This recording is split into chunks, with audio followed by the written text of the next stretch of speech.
ચરણોમાં વંદન કરી શકો છો, બરાબર ને?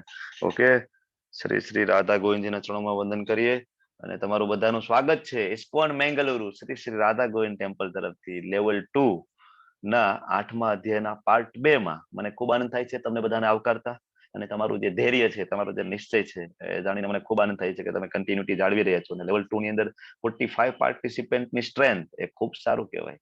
Yes, thank you. તો રાધા ગોવિંદજીના ચરણોમાં વંદન કરીએ, એમની કૃપાની આપણે યાચના કરીએ કે ભગવાન આ જ્ઞાન અમને સમજાય છે, અમને બધું યાદ રહી જાય. ઓકે, આ સાથે મંગળાચરણથી શરૂઆત કરીએ. હરે કૃષ્ણ. વેલકમ માતાજી. ઓમ અજ્ઞાનમ તિમિરાંધસ્ય જ્ઞાનાજન શલાકયા ચક્ષુરુન્મિલિતમ યેન તસ્મૈ શ્રી ગુરુવે નમઃ. શ્રી ચૈતન્ય મનોભીષ્ટમ સ્થાપિતમ યેન ભૂતલે સ્વયં રૂપ કદા મહ્યમ દદાતિ સ્વપદાંતિકમ વંદેહમ શ્રી ગુરુમ શ્રીયુતાપદકમલમ શ્રી ગુરુન વૈષ્ણવાંશ્ચ શ્રી રૂપમ સાગર જાતમ સાગર રઘુનાથાન્વિતમ તમ સજીવમ સાદ્વૈતમ સાવધૂતમ પરિજન સહિતમ કૃષ્ણ ચૈતન્ય દેવમ શ્રી રાધા કૃષ્ણ પાદાન સહગણ લલિતા શ્રી વિશાખાન્વિતાંશ્ચ. હે કૃષ્ણ કરુણા સિંધુ દીનબંધુ જગતપતે ગોપેશ ગોપિકા કાંત રાધાકાંત નમસ્તુતે. તપ્ત કાંચન ગૌરાંગી રાધે વૃંદાવનેશ્વરી વૃષભાનુ સુતે દેવી પ્रणमामि हरिप्रिये. वाञ्छा कल्पतरुभ्यश्च कृपा सिन्धुभ्य एव च पतितानां पावनेभ्यो वैष्णवेभ्यो नमो नमः. अनंत कोटि वैष्णव वृंद की जय. शिला प्रभुपाद की जय. ग्रंथराज श्रीमद् भागवतम श्रीमद् भगवत गीता की जय. जय श्री कृष्ण चैतन्य प्रभु नित्यानंद श्री अद्वैत गदाधर श्रीवासादि गौर भक्त वृंद. नमो विष्णुपादाय कृष्ण पृष्ठाय भूतले श्रीमते भक्ति वेदांत स्वामिनिति नामिने. नमस्ते सारस्वती देवी गौरवाणी प्रचारिणे निर्विशेषा शून्यवादी पाश्चात्य देश तारिणे. हरे कृष्णा कृष्ण कृष्ण हरे हरे हरे राम राम राम हरे हरे. हरे कृष्णा एवरीवन. हरे कृष्णा. हरे कृष्ण. हरे कृष्णा. कृष्णा. हरे कृष्णा. स्वागत છે. હરે કૃષ્ણ. બધાનું સ્વાગત છે. હરે કૃષ્ણ. વેલકમ. તમારી સામે સ્લાઇડ રન થઈ છે ને, ભગવદ ગીતા અધ્યાય 8. હરે કૃષ્ણ. વેલકમ. નયા માતાજી બધું બરાબર ચાલે છે? Voice slide. Okay okay okay okay. હવે આપણે આગળ વધીએ. ગઈકાલે આપણે 8મા ચેપ્ટરમાં અર્જુનના જે પ્રશ્નો હતા, બરાબર છે, એ બધા પ્રશ્નોને આપણે જોઈ લીધા. બ્રહ્મ એટલે શું છે, અધ્યાત્મ એટલે શું છે, બરાબર. આ બધા જે પ્રશ્નોના જવાબ આપણે ગઈકાલે કવર કરી લીધા. ઓકે. પછી અર્જુનજી છેલ્લો જે પ્રશ્ન પૂછે છે, ખૂબ ઇમ્પોર્ટન્ટ પ્રશ્ન હોય છે, અને ભગવાનને પૂછે છે, બરાબર, કે ભાઈ પ્રયાણ કાલે, ખૂબ ઇમ્પોર્ટન્ટ છે ને, કે મૃત્યુ સમયે કૃષ્ણજીને કઈ રીતના યાદ કરવા.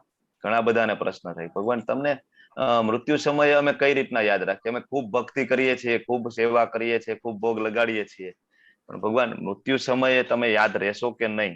આપણે બધાને આ પ્રશ્ન થાય ને, એટલે અર્જુનજી આપણા માટે થઈને પ્રશ્ન પૂછે છે, બરાબર.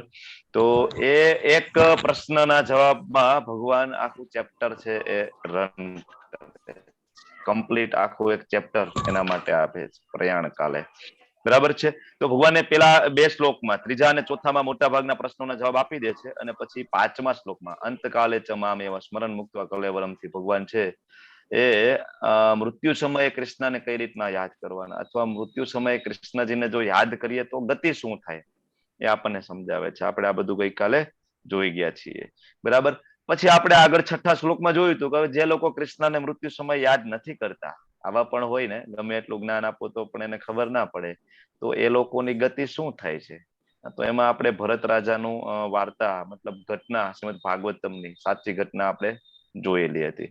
ઘણા બધા શ્રીમદ ભાગવતમને રૂપક માને, ઘણા બધા, આખો એક સંપ્રદાય એવો ચાલે છે કે એવું માને છે કે જે પુરાણો છે, શ્રીમદ ભાગવતમ છે, રૂપક છે, એક્ઝામ્પલ આપેલા છે.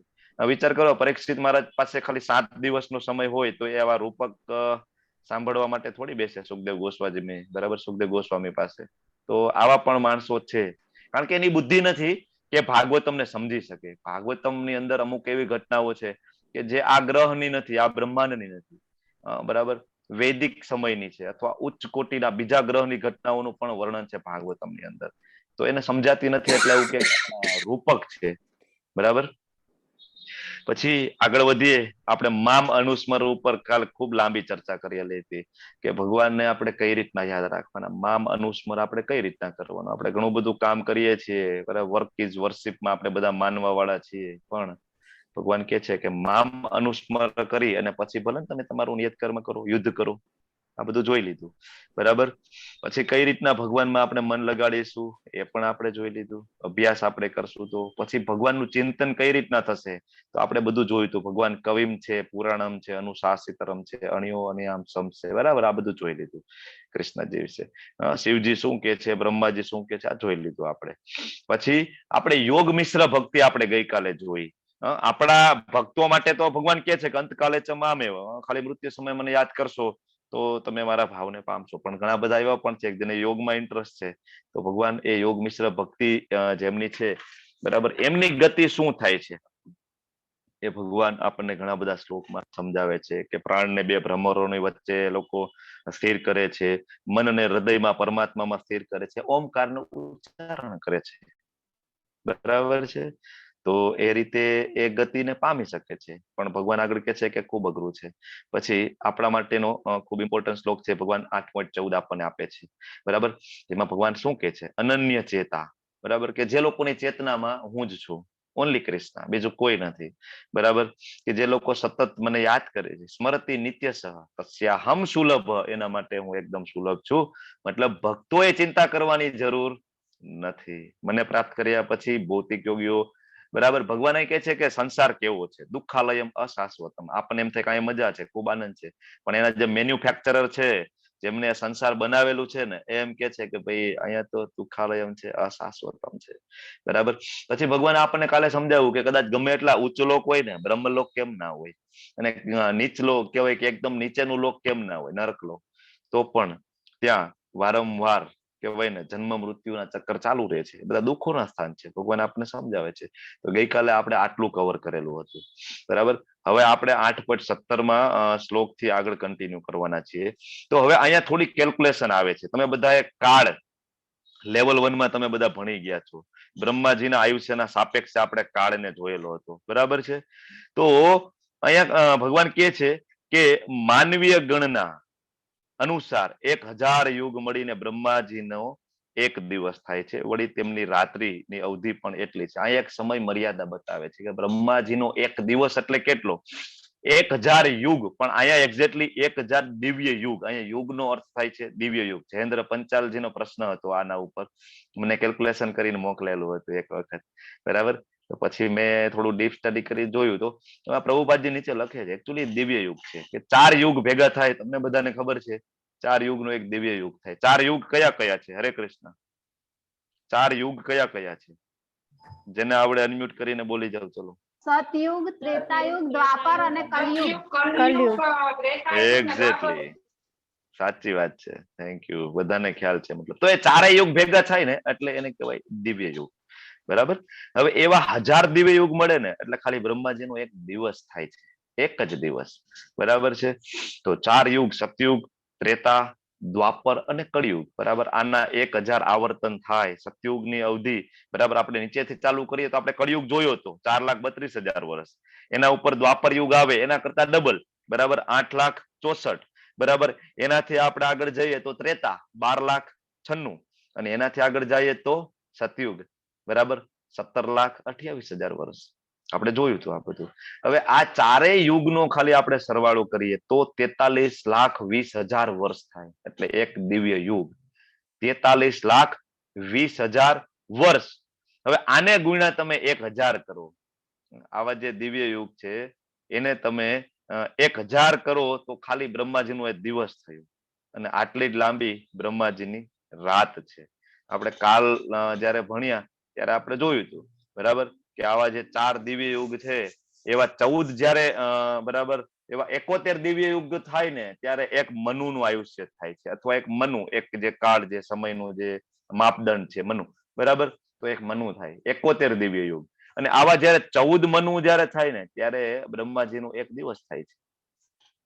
તો 43,20,000 20,000 વર્ષ એટલે એક દિવ્ય યુગ થાય છે.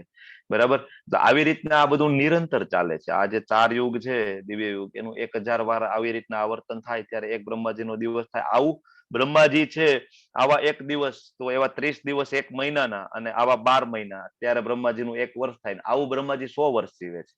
100 વર્ષ જીવે છે. બરાબર. તો આ જોઈને આપણને એવું લાગે કે બ્રહ્માજીનું જીવન તો અંતહીન છે. વિચાર કરો, ખાલી એક દિવસ જ બ્રહ્માજીનો 43,20,000 વર્ષનો છે, અને આટલી જ લાંબી તો એની ખાલી રાત છે. આવું બ્રહ્માજી 100 વર્ષ જીવે એટલે આપણે એમ થાય બ્રહ્માજી છે એ અંતહીન છે. બરાબર. એનો કોઈ અંત જ નથી. પણ શાશ્વતતાની દ્રષ્ટિએ આપણે જોઈશું. 9મા અધ્યાયમાં ભગવાન કહે છે, બરાબર, કે એ ખાલી એક વીજળીના ઝબકારા જેટલું આયુષ્ય છે. બરાબર. શું કામ વીજળીના ઝબકારા જેટલું? તો ભગવાન આપણને 9મા અધ્યાયમાં સમજાવશે કે એવા તો કેટલાય બ્રહ્માજીવો છે ને, એ કાણોદક્ષાઈ સમુદ્રમાં મહાવિષ્ણુમાંથી પરપોટાની જેમ પ્રગટ થાય છે, અને પરપોટાની જેમ એ બધા વિલીન પણ થઈ જાય છે, લુપ્ત થઈ જાય. કેટલાય બ્રહ્માજીવો આવા, તો વિચાર કરો છો. એટલે કહેવાનો મતલબ એ છે કે બ્રહ્માજી છે એ પણ ભૌતિક જગતમાં છે, અને એને પણ જન્મ મૃત્યુથી એ મુક્ત નથી. બરાબર. પણ એ ભગવાનની સેવામાં પ્રત્યક્ષ રીતે જોડાયેલા છે, એટલે તને એને મુક્તિ જલ્દી મળી જાય છે. તો બ્રહ્માજી, હવે આપણે આગળના શ્લોકમાં વધીએ કે બ્રહ્માજી દિવસમાં આરંભ કાળે બધા જીવો અવ્યક્ત દશામાંથી વ્યક્ત થાય છે. બ્રહ્માજીનો દિવસ જ્યારે શરૂઆત થાય છે, તો ત્યારે બધા જીવો અવ્યક્ત દશામાંથી વ્યક્ત થાય છે, અને પછી જ્યારે રાત પડે છે ત્યારે બધા પુનઃ અવ્યક્ત દિશામાં જાય છે. બરાબર. તો આપણે જોયું હતું કાળની અંદર કે બ્રહ્માજીનો દિવસ પૂર્ણ થાય, જ્યારે બ્રહ્માજીનો રાત થાય, તો તમે ગોલોક ચાર્ટમાં જોયું હતું. બરાબર. કે આખો જે ગોલોક ચાર્ટ છે, તો એની અંદર ગર્ભોદક્ષાય વિષ્ણુના નાભીમાંથી બ્રહ્માજી ઉત્પન્ન થાય છે, અને 14 લોકનું નિર્માણ કરે છે. બરાબર છે. પણ બ્રહ્માજીની જ્યારે રાત પડે છે, બરાબર, જ્યારે 43,20,000 વર્ષ પૂર્ણ થાય એટલે બ્રહ્માજી આરામમાં જતા રહે છે, રાત આરામમાં જતા રહે છે. તો ત્યારે આ બધા જીવો ક્યાં જાય? હરે કૃષ્ણ. બરાબર. તો મ્યુટ રાખજો પ્લીઝ. એક તો આમાં કેલ્ક્યુલેશન ઘણી બધી છે, અને કેલ્ક્યુલેશન ભૂલાઈ જશે તે ઊંધું સમજાવાઈ જશે, કારણ કે આ થોડું કહેવાય મેથેમેટિક્સ વાળું આજનું આપણું કામકાજ છે. તો 43,20,000 વર્ષ પૂર્ણ થાય એટલે બ્રહ્માજીનો દિવસ પૂરો થઈ ગયો. હવે બ્રહ્માજી આરામ કરવા જાય છે, સુવા જાય છે, રેસ્ટ કરે છે. તો બધા જીવો ક્યાં જશે? 14 લોક જે છે એની અંદર બધા જીવો છે ક્યાં જાય? તો આપણે જોયું હતું કે એક બ્રહ્માંડની અંદર એક ગર્ભોદક્ષાય વિષ્ણુ હોય. બરાબર છે. કે જે ક્ષીરસાગરની અંદર બિરાજમાન છે.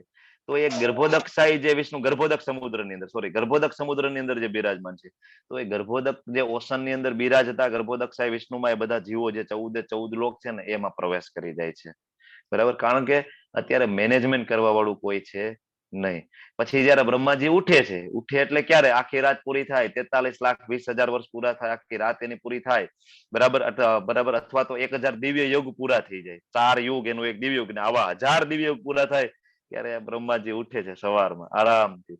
તો હવે ત્યારે શું થાય? બધા ગર્ભોદક્ષાય વિષ્ણુમાંથી બધા એના પોતપોતાના કર્મ મુજબ ફરીથી 14 લોકની અંદર પાછા ગોઠવાઈ જાય છે. જેવી એને ઈચ્છાઓ કરેલી હતી પૂર્વજન્મમાં, એ ઈચ્છાઓ મુજબ અને એકોર્ડિંગ ટુ એના જે કઈ કર્મો, એ મુજબ એ બધા પાછા ગોઠવાઈ જાય છે. આ તો થઈ માનવીય કેલ્ક્યુલેશન.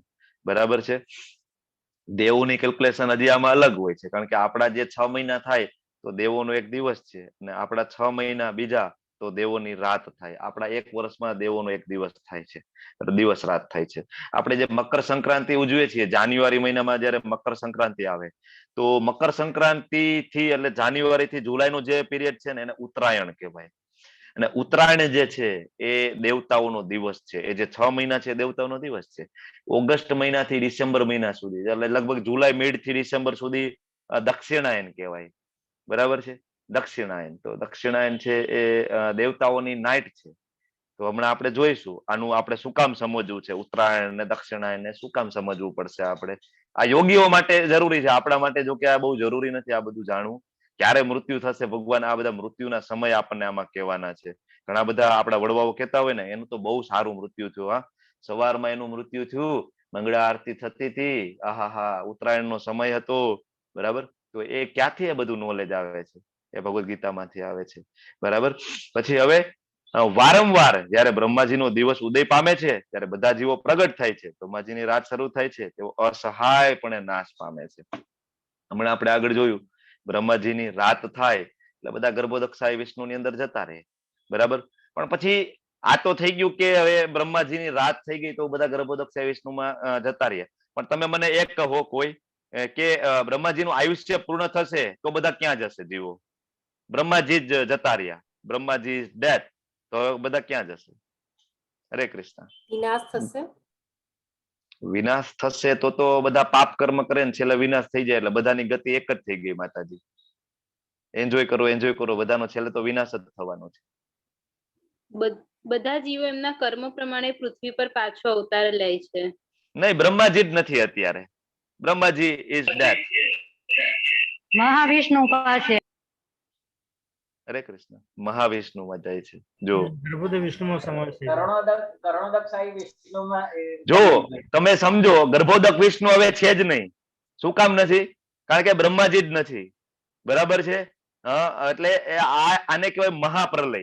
મહાપ્રલય ક્યારે? હવે બ્રહ્માજીનું સંપૂર્ણ એક આયુષ્ય પૂરું થઈ જાય ને 100 વર્ષ, એટલે ગર્ભોદક્ષાયી વિષ્ણુ સહિત બ્રહ્માજી સહિત 14 લોક સહિત બધું જ જતું રહે. ક્યાં? મહાવિષ્ણુમાં. આપણે ચોથો અધ્યાય જયારે ભરતા હતા ત્યારે મેં તમને કીધું તું, જન્મ કર્મ ચમે દિવ્યમ એવમ યો વેતિ તત્વતઃ. ભગવાનનું કર્મ દિવ્ય છે ને ત્યારે મેં તમને આ સમજાવ્યું હતું કે જે મહાવિષ્ણુ જે છે, બરાબર, એ જયારે શ્વાસ બહાર કાઢે છે તો એના દરેક રંધ્રોમાંથી અસંખ્ય બ્રહ્માંડોની ઉત્પત્તિ થાય છે. અસંખ્ય બ્રહ્માંડોની. બરાબર. તો એ જે બ્રહ્માંડોની ઉત્પત્તિ થાય છે પછી એ બ્રહ્માંડોની અંદર એક બ્રહ્માંડમાં ગર્ભોદક્ષાય વિષ્ણુ પ્રવેશ કરે છે. એ ગર્ભોદક્ષાય વિષ્ણુના નાભીમાંથી બ્રહ્માજી ઉત્પન્ન થાય છે, 14 લોકનું નિર્માણ કરે છે. બ્રહ્માજી જયારે સુઈ જાય છે, બરાબર, આરામ કરે છે, ત્યારે ગર્ભોદક્ષાય વિષ્ણુ છે એટલે બધા એમાં રેસ્ટ કરે છે. ક્યાં? ગર્ભોદક્ષાય વિષ્ણુમાં. પણ હવે બ્રહ્માજી જ નથી. Brahmaji is death. મેનેજમેન્ટ કરવા વાળું કોઈ છે જ નહીં. તો હવે શું કરશું? તો એ બધા જતા રહે છે ક્યાં? મહાવિષ્ણુમાં. અને ફરીથી જયારે બ્રહ્માજીનો જન્મ થાય અન્ય કલ્પમાં, કોઈ એવો જીવ મળે ભગવાનને કે જે બ્રહ્માજીના સમકક્ષ થઈ શકે, અથવા તો એને એટલા પુણ્ય કર્મો કરેલા હોય, એટલી ભક્તિ કરેલી હોય કે બ્રહ્માજી એને બનાવી શકે, ભગવાન એને કામ સોંપી શકે, એવો જીવ જયારે મળે બીજા કલ્પમાં, તો બ્રહ્માજીનો પુનર્જન્મ થાય છે. બ્રહ્માજી એ એક પોસ્ટ છે, એ કોઈ એક માણસનું નામ નથી, એ પોસ્ટ છે. એટલે બ્રહ્માજીની પોસ્ટ ઉપર જયારે કોઈ બીજી પુણ્ય આત્મા આવે છે ત્યારે બધા મહાવિષ્ણુમાંથી ફરીથી બધું પ્રગટ થાય છે. બરાબર. એટલે આવા તો કેટલાય બ્રહ્મા છે મહાવિષ્ણુમાંથી કહેવાય પરપોટાની જેમ પ્રગટ થાય છે. તો આ વસ્તુ કોણ સમજી શકે? આ બધું બુદ્ધિશાળી મનુષ્યો હોય ને એના આ મગજમાં બેસે આ બધા કન્સેપ્ટ. બાકી બધાને આ ખૂબ અઘરું લાગે. બરાબર. એટલે બુદ્ધિશાળી મનુષ્ય છે એના જીવનનો ઉપયોગ કરે, સદુપયોગ કરે અને ભક્તિમાં આગળ વધે. હરે કૃષ્ણ મહામંત્રનો જપ કરે ને કૃષ્ણના શરણે જાય. કારણ કે કૃષ્ણની જે લીલાઓ છે, કૃષ્ણના જે કર્મ છે, પૂર્ણ પુરુષોત્તમ શ્રી કૃષ્ણના જે કઈ કર્મો છે, અચિંત્ય છે. અચિંત્ય. તમે બધા અત્યારે પણ હું આટલું સમજાવું ને હજી ઘણા બધાને મને ખબર છે કે નથી સમજાણું આમાંથી. બરાબર છે. એટલે આપણે એકવાર ગોલોક ચાર્ટ ફરીથી રન કરવો છે. કારણ કે એ સમજવું ખૂબ અઘરું છે અને થોડુંક કહેવાય કેલ્ક્યુલેશન એમાં અઘરી છે. બરાબર. એટલે જ આપણને ખબર નથી પડતી કે કૃષ્ણ છે એ ઓરિજિનલ સ્વરૂપ છે. એ આપણે તો ખાલી આ બ્રહ્માંડ પૂરતી જ વાત કરીએ છીએ. હમણાં આપણે ના કીધું કે ભાઈ બ્રહ્માજીનું નાશ થાય તો શું? તો કે વિનાશ થાય. બરાબર. બરાબર છે. પણ આપણે સમજી નથી શકતા. જો વિનાશ જ થઈ જતો હોય તો બધાની ગતિ એક જ સરખી થઈ ગઈ. ભક્તિ કરો કે ના કરો, પાપ કરો કે ના કરો, વિનાશ જ થવાનો છે. મોજ કરો ને. પણ એવું નથી. મહાવિષ્ણુમાં જતા રહેશે બધા. જે ભક્તિ કરે છે એ કૃષ્ણ પાસે જશે. જે જીવો ભક્તિ નથી કરતા એ મહાવિષ્ણુમાં સમાવેશ થશે બ્રહ્માજીના મૃત્યુ સમયે. અને ફરીથી જયારે નવા બ્રહ્મા મળશે એટલે બ્રહ્માજીનો પુનર્જન્મ થશે ત્યારે બધા જીવો જેની એની ઈચ્છાઓ હતી, જેના કર્મો હતા એ મુજબ ફરીથી ગોઠવાઈ જશે જે તે બ્રહ્માંડમાં. આ થોડું સમજવું અઘરું છે પણ સમજાઈ જશે. જો અહીંયા બ્રહ્માજીનો દિવસ. હરે કૃષ્ણ માતાજી. હરે કૃષ્ણ. મારું આપણે ક્વેશ્ચન આન્સર છે ને માતાજી છેલ્લે લઈશું. બાકી આજના ચેપ્ટરમાં છે ને હું તમારા 10 વગાડી દઈશ. કારણ કે આજનું ચેપ્ટર સમજાવવું મારા માટે અઘરું છે અને ભલે અડધું જ ચેપ્ટર બાકી રહ્યું છે પણ એ એક એક શ્લોકમાં સમજાવવામાં ખૂબ ડેપ્થમાં જવું પડે એમ છે. આના જેવું જે 9મું ચેપ્ટર પણ છે. બરાબર. એટલે આપણે લઈએ. તમારા બધા ક્વેશ્ચન લખીને તમે સાઈડમાં રાખો, હું સોલ્વ કરવાની કોશિશ કરીશ. થેન્ક યુ માતાજી. તો ઓકે, યસ જોશી જલપાજી, તમે કન્ટિન્યુ કરજો કિડ્સ બેચમાં. તમે સેવા કન્ટિન્યુ રાખો ઠાકોરજીની. બધા પ્રશ્ન તમે મને પછી પર્સનલી પૂછી લેજો. તો બ્રહ્માજીનો દિવસ પૂર્ણ થાય, બધા જાય ગર્ભોદક્ષાય વિષ્ણુમાં. બરાબર છે. અને બ્રહ્માજીની રાત પડે, બ્રહ્માજી આરામ કરે, બધા જાય ગર્ભોદક્ષાય વિષ્ણુમાં. બ્રહ્માજીનો દિવસ થાય, બધા ગર્ભોદક્ષાય વિષ્ણુમાંથી પાછા નીકળે. બ્રહ્માજી મૃત્યુ પામે, બધા મહાવિષ્ણુમાં જાય. નવા બ્રહ્માજી આવે, બધા મહાવિષ્ણુમાંથી પાછા પ્રગટ થાય. તો આવી રીતના આ બધા ક્રમો ચાલતા હોય છે, ભગવાન કહે છે. હવે આ સિવાય હવે આ બધું તો જોઈ લીધું કે ભૌતિક જગતની આ વાત થઈ ગઈ, બરાબર. સતત અહીંયા પ્રલય થાય છે, પાલન થાય છે, વિનાશ થાય છે, પ્રલય થાય, પાલન થાય, વિનાશ થાય, સતત આ બધું ચાલુ રહે છે. બ્રહ્મા, વિષ્ણુ ને મહેશ, આપણે તો એમને જ ભગવાન માનીએ છીએ ને અલ્ટિમેટલી, કે ભાઈ એ જ સર્જન કરે, એ જ પાલન કરે, એ જ વિનાશ કરે. અત્યાર સુધી આપણે આવું જ સમજતા હતા, પણ ભગવાન ઓરિજિનલ પર્સનાલિટી કૃષ્ણના એ અધિકારીઓ છે, ઇવન ઇન્ક્લુડિંગ વિષ્ણુ. વિષ્ણુ સહિત આપણને એમ થાય કે ઓરિજિનલ ફોર્મ વિષ્ણુ છે, નહીં, ઓરિજિનલ ફોર્મ ગોવિંદ છે, કૃષ્ણા છે. વિષ્ણુ એનામાંથી આવે છે, એનો પહેલો પુરુષ અવતાર છે વિષ્ણુ, જેને મહાવિષ્ણુ કહેવાય છે, કે જે મહત્તત્વને ઉત્પન્ન કરે છે, બરાબર. તો આના સિવાયનું કોઈ એવું તત્વ છે ભગવાન? તમે તો અહીંયા વિનાશની વાતો કરો છો, હવે એવી કોઈ જગ્યા બતાવો કે જ્યાં આ બધું નથી થતું. અમારે તો ત્યાં જવું છે, બરાબર. ભક્તો આવું કે ને એટલે કૃષ્ણ કહે છે કે આ સિવાયની એક એવી અન્ય અવ્યક્ત પ્રકૃતિ પણ છે, બરાબર, કે જે શાશ્વત છે, બરાબર, કે જ્યાં વ્યક્ત અને અવ્યક્ત પદાર્થથી પરે છે, ત્યાં આવું કઈ છે નહીં ભાઈ. જન્મ મૃત્યુ, બરાબર, આવું કઈ છે નહીં. સર્વોપરી છે, કદાપી ભગવાન કે નષ્ટ ના થનારી, બરાબર. જયારે આ જગતમાં બધું નષ્ટ પામે છે ને, અહીંયા કદાચ મહાપ્રલય અને મિની પ્રલય આવે છે, તો ભગવાન કે ત્યારે એ ભાગ એમનો એમ રહે છે. કયો ભાગ છે? બરાબર, તો એ કૃષ્ણનું ધામ છે. અહીંયા ભગવાન એના ધામની વાત કરે છે કે મારું ધામ એવું છે કે જે સનાતન છે. કૃષ્ણની જે ચડિયાતી આધ્યાત્મિક શક્તિ છે, દિવ્ય અને સનાતન છે. પ્રભુપાદ લખે છે, આપણે 7મા ચેપ્ટરમાં જોઈ લીધું હતું, પરાશક્તિ અને અપરાશક્તિ, બરાબર. તો અહીંયા ભગવાન છે એના ધામની વાત કરે છે, બરાબર. તો આગળ કે જેને વેદાંતિઓ અપ્રગટ તથા અવિનાશી કહે છે, જે પરમ ગતિ કહેવાય છે, અને જેને પ્રાપ્ત કર્યા પછી કોઈને ત્યાંથી પાછા આવવું પડતું નથી, તે મારું પરમ ધામ છે. જો તદધામમ પરમમ મમ, કૃષ્ણજી આ શ્લોકમાં 8.21માં કહે છે કે તદધામમ, જે આગલા શ્લોકમાં મેં જે વાત કરી ને, એ મારું ધામ છે કે જ્યાં ક્યારેય વિનાશ નથી થતો. આપણા બધાનું ગોલ છે એટલે ગોલોક વૃંદાવન ધામ છે. આપણું સ્વર્ગ નથી આપણો ગોલ, બરાબર. આપણું શું કામ ગોલ છે? કારણ કે ત્યાં ક્યારેય વિનાશ નથી થતો. તો ઘણા બધા પૂછે કે ત્યાંથી કોઈ પાછા આવે ખરી ધામમાંથી? કોઈ પાછા ના આવે. કોઈને રસ નથી ત્યાંથી પાછા આવવામાં, બરાબર. એને કોઈને હોલીવુડના મૂવી નથી જોવા, કોઈને બોલીવુડના સોંગ નથી સાંભળવા, કોઈને શોપિંગ નથી કરવી, કોઈને હોશ જ નથી ને. બધા મતલબ ત્યાં ગયા પછી કોઈ પાછું આવે જ નહીં. કૃષ્ણ સિવાય કોઈ વાત નથી ત્યાં. એટલે ભગવાન છે ધામ વિશેની વાત કરે. હજી 15મા અધ્યાયમાં ભગવાન હજી થોડું આપણે ડિટેલમાં ધામ વિશે કહે છે. અને બ્રહ્મ સંહિતામાં બ્રહ્માજી છે એ 5.29માં કહે છે કેવું ધામ છે કૃષ્ણનું ધામ. કેવું છે? તો કે ચિંતામણી પ્રકર સદ્મ સુકલ્પ વૃક્ષ લક્ષાવૃતે સુસુરભીર અભિપલાયંતમ લક્ષ્મી સહસ્ત્ર સત સંભ્રમ સેવ્યમાનમ ગોવિંદમાદિ પુરુષમ તમ હમ ભજામી. કેવું છે? બ્રહ્માજી કે કૃષ્ણજીનું ધામ કેવું છે. આમ તો ભગવદ્ ગીતામાં ભગવાન છે ને એના ધામ વિશે થોડીક ઝાંખી આપણને આપે છે. 15મા અધ્યાયમાં એક આ ચેપ્ટરમાં થોડુંક ઝાંખી આપે, પણ એનું ડિટેલ વર્ણન જોવું હોય ને ભગવાનના ધામનું તો તમને બ્રહ્મ સંહિતામાં મળે. કૃષ્ણજીના ધામ બ્રહ્માજી લખે છે. બ્રહ્માજી એમ કે છે કે ભગવાનનું ધામ કેવું છે? તો કે ભગવાનનું ધામ છે ચિંતામણી ધામ છે. શું કામ ચિંતામણી? ચિંતામણી એટલા માટે કે ત્યાં બધી ઈચ્છાઓ પૂર્ણ થાય છે. ભગવાન બધી ઈચ્છાઓ પૂરી કરે છે. તેનું નામ છે ગોલોક વૃંદાવન ધામ. ગોલોક નામ પણ આવે છે. બ્રહ્માજી લખે છે કે ત્યાંના મહેલો છે પારસમણીના બનેલા છે. ત્યાં કલ્પવૃક્ષ નામના વૃક્ષો છે કે જે ઈચ્છા મુજબ બધી ખાવાની વસ્તુ આપે છે. કલ્પવૃક્ષ નામના વૃક્ષો છે. ત્યાં સુરભી નામની ગાય છે કે અમૃત જેવું દૂધ આપે છે, બરાબર છે. જેટલું જોઈએ એટલું દૂધ આપે છે.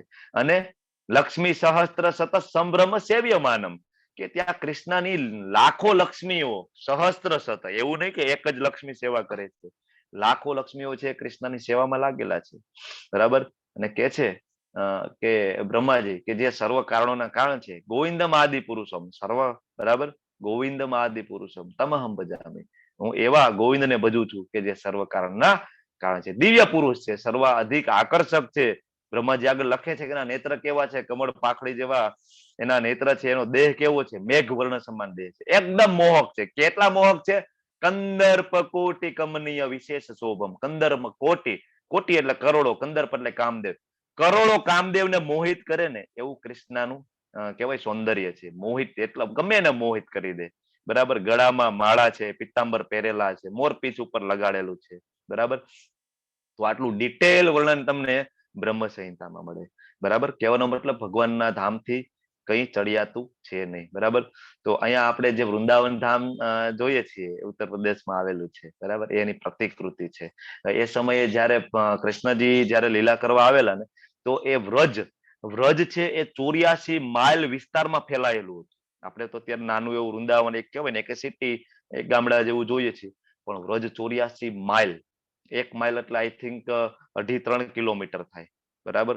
તો 84 8 તેરી 24 લગભગ 220, બરાબર 220 કિલોમીટરના એરિયામાં ફેલાયેલું એટલું મોટું વ્રજ હતું. ઘણા બધા કહેવાય ને કે સ્ટેટની બોર્ડરો ત્યાં સુધી વ્રજ ફેલાયેલું હતું. એ વ્રજ નાનું એવું નહોતું. કારણ કે તમે વિચાર કરો કે ખાલી કૃષ્ણજી પાસે 1 લાખ ગાયો હતી, અને 1 લાખ ગાયો એ બલરામજી પાસે હતી. 1 લાખ ગાયો માટે જગ્યા કેટલી જોઈએ, ખાલી વિચાર તો કરો.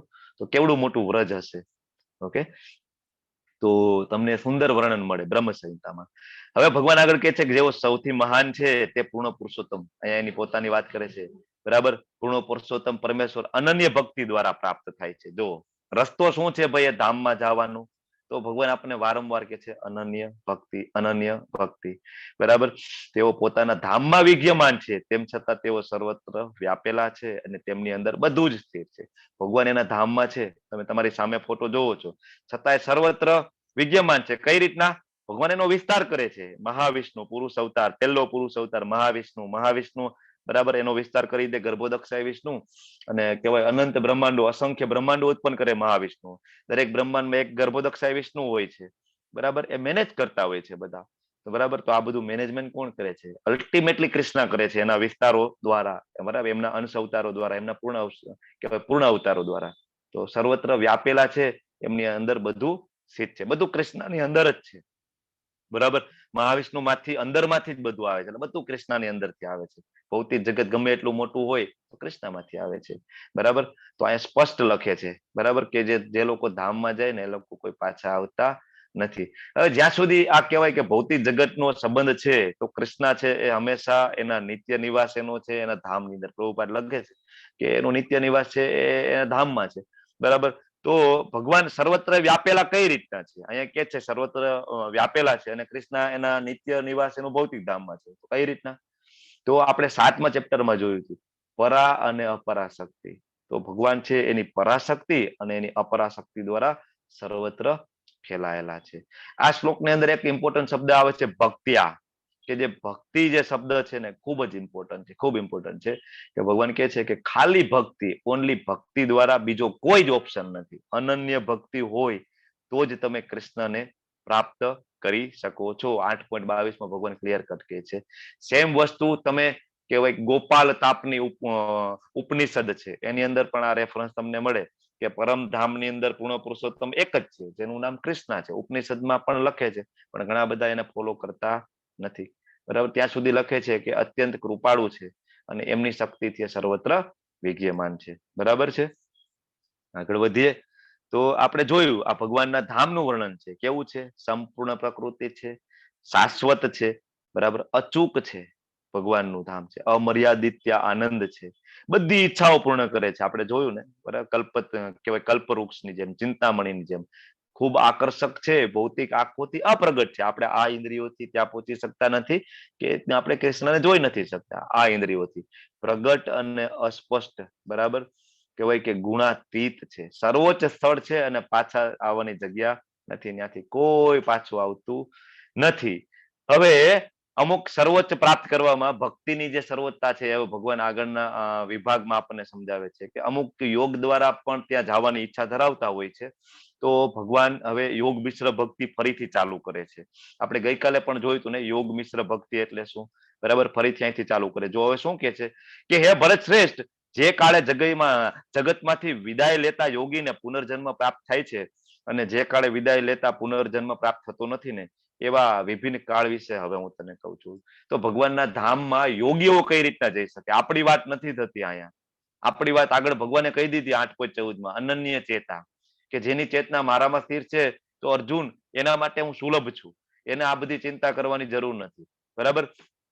તો અહીંયા બધા હવે કાળની વાત કરશે. ભગવાન છે એ કહેવાય કે આ કાળમાં ગતિ થશે તો આવી ગતિ થશે, આ કાળમાં થશે તો આવી ગતિ થશે. પણ કોના માટે છે? જે કર્મીજનો છે, જે કર્મયોગને ફોલો કરે છે, અથવા જે જ્ઞાન યોગ ને ફોલો કરે, જે હઠ યોગ ને ફોલો કરે એના માટે છે. બાકી ભક્તોએ આવું સમયનું ધ્યાન નથી રાખવું પડતું. બરાબર, યોગીઓ આવું સમયનું ધ્યાન રાખી શકે છે. તમને ખ્યાલ છે, ખૂબ યોગ સિદ્ધિઓ મળે તો એ પોતાનું મૃત્યુનું સ્થળ પણ નક્કી કરી શકે અને મૃત્યુનો સમય પણ નક્કી કરી શકે છે. તો એને ક્યારે શરીરને ત્યાગવું એ બધું એ લોકો ડિસાઈડ કરી શકે. પણ કળિયુગની અંદર તો એ ખૂબ અઘરું છે આપણા માટે, તો ત્યાં સુધી પહોંચવું બરાબર સામાન્ય માણસ માટે ઈઝી નથી. એટલે ભગવાનને એ ગમતું પણ નથી. ભગવાન તો 6ઠા અધ્યાયના અંતમાં કહી દે છે કે મને કોણ પ્રિય છે. બરાબર, શ્રદ્ધાવાન ભજતે યોમામ, યોગીઓમાંથી. બરાબર, યોગીનામ અપી સર્વેશામ. બરાબર, ભગવાન કહે છે કે દરેક યોગીઓમાંથી મત ગતે અંતરાત્મના. બરાબર, તો શ્રદ્ધાવાન ભજતે યોમામ, જે શ્રદ્ધાથી મારી ભક્તિ કરે છે, ભગવાન કે એ મને ખૂબ પ્રિય છે. સતયુગની અંદર તમે રામાયણ વાંચો, સીમા માતાજી છે બરાબર, શ્રીરામના ખૂબ મોટા ભક્ત છે. તમને ખ્યાલ હશે કે રામાયણ જયારે રામ રાજ્ય હતું તો કેવી કન્ડિશન હતી? એવી કન્ડિશન હતી કે માણસ જયારે ઈચ્છે ને ત્યારે મૃત્યુ એનું થઈ શકે. બધાને ઈચ્છા મૃત્યુને વરદાન હતા. આપણે તો ખાલી ભીષ્મદેવનું ઈચ્છા મૃત્યુ જોયું હતું ને દ્વાપર યુગમાં, પણ રામાયણ રામ રાજ્યની અંદર દરેક મનુષ્ય પાસે કેવાય ઈચ્છા મૃત્યુ હતો. રામાયણમાં ઉલ્લેખ આવે છે, સીમા માતાજીને ખબર છે કે જયારે મૃત્યુ જોઈતું હોય ત્યારે મૃત્યુ થાય. રામ રાજ્યમાં એવું હતું. બરાબર, તો અત્યારે શક્ય નથી. બરાબર, પણ છતાં યોગીઓ આવું કરી શકે છે. મેં હમણાં કીધું એમ કે સ્થળ પસંદ કરી શકે, સમય પસંદ કરી શકે. બરાબર, તો હવે એ લોકો શરીર છોડે તો એની ગતિ કેવી થાય એ ભગવાન હવે અહીંથી આપણને આગળ સમજાવે છે કે જે મનુષ્યો પરબ્રહ્મના જ્ઞાતા છે તેઓ અગ્નિદેવના પ્રભાવ દરમિયાન પ્રકાશમાં દિવસના શુભ દિવસે શુક્લ પક્ષમાં, શુક્લ પક્ષ એટલે તમને ખબર છે ને, બે પક્ષ હોય છે, કૃષ્ણ પક્ષ અને શુક્લ પક્ષ, જેને આપણે દેશી ભાષામાં અંજવાળિયું અને અંધારિયું કહીએ છીએ. 15 દિવસ અંજવાળિયાના, 15 દિવસ અંધારિયાના. બરાબર છે, તમને ખ્યાલ છે. તો શુક્લ પક્ષમાં અથવા ઉત્તરાયણમાં, હમણાં આપણે જોયું ને ઉત્તરાયણ અને દક્ષિણાયન, જાન્યુઆરી થી ચાલુ થાય જ્યારે મકર સંક્રાંતિ આવે. બરાબર છે, જ્યારે મકર સંક્રાંતિ આવે તો ત્યારે ઉત્તરાયણ થી એની શરૂઆત થાય. જે ભગવાનના કહેવાય સોરી દેવતાઓનો દિવસ જ્યારે ચાલુ થાય છે, ઉત્તરાયણ 6 મહિનાનો દિવસ હોય અને પછી જુલાઈ મિડ થી એમની રાત ચાલુ થાય. તો જે લોકો ઉત્તરાયણના આ જે પીરિયડ છે 6 મહિના દરમિયાન, હરે કૃષ્ણ, મ્યુટ રાખજો બેકગ્રાઉન્ડ, તો એ 6 મહિનામાં એનું મૃત્યુ થાય. ભગવાન કહે છે એ જગતમાંથી દેહ ત્યાગ કરે ને તો પરબ્રહ્મને પામે છે, એટલે બ્રહ્મ જ્યોતિને પામે છે, અથવા તો એમાંથી કોઈ ભગવાનને પણ પામે છે. બરાબર, તો અહીંયા જો અહીંયા જે કઈ અગ્નિનો પ્રભાવ એટલે કે એનો આત્માનું તેજ. બરાબર, પછી પ્રકાશમાં એટલે દિવસના શુભ દિવસે, મતલબ એનો અર્થ એવો થાય કે એના આત્માનું જ્ઞાન છે.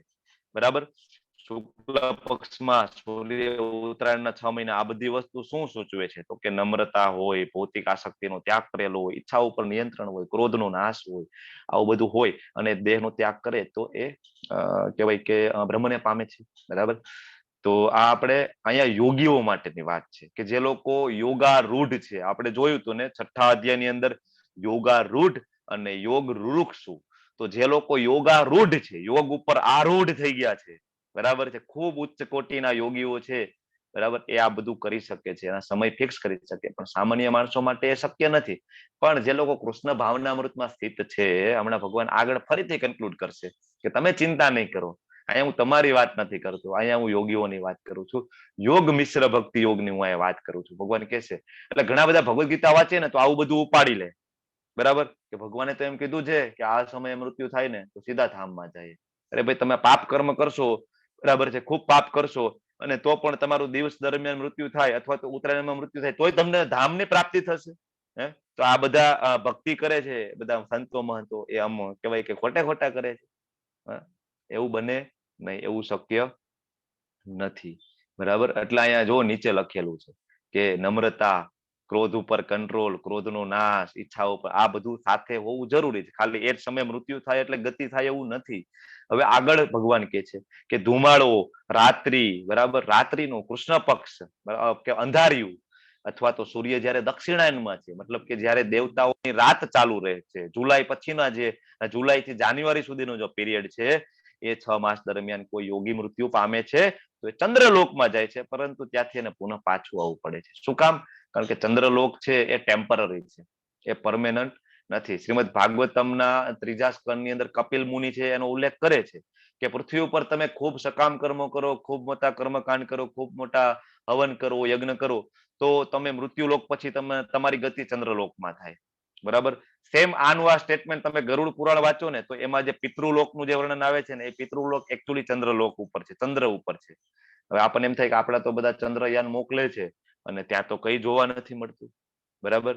એનો મતલબ એવો થાય કે ત્યાં ઉચ્ચ કોટીના જીવો છે જે આપણે ભૌતિક ઇન્દ્રિયથી જોઈ નથી શકતા, અથવા તો ઘણા બધા બ્રહ્માંડો છે, આપણે તો ખાલી આ એક ચંદ્રને જ ઓળખીએ છીએ, આવા તો અનંત બ્રહ્માંડો છે, બરાબર. એમાંથી કોઈ એક બ્રહ્માંડમાં ચંદ્ર ઉપર આ હોવું જોઈએ, કારણ શાસ્ત્ર કે છે કે ચંદ્રલોકમાં જાય છે. હવે ચંદ્ર ઉપર આપણા વૈજ્ઞાનિકો હજી તો જો કે આપણે ચંદ્ર આખું જોયો પણ નથી અને આપણે ઓળખી પણ નથી શકીએ, બરાબર.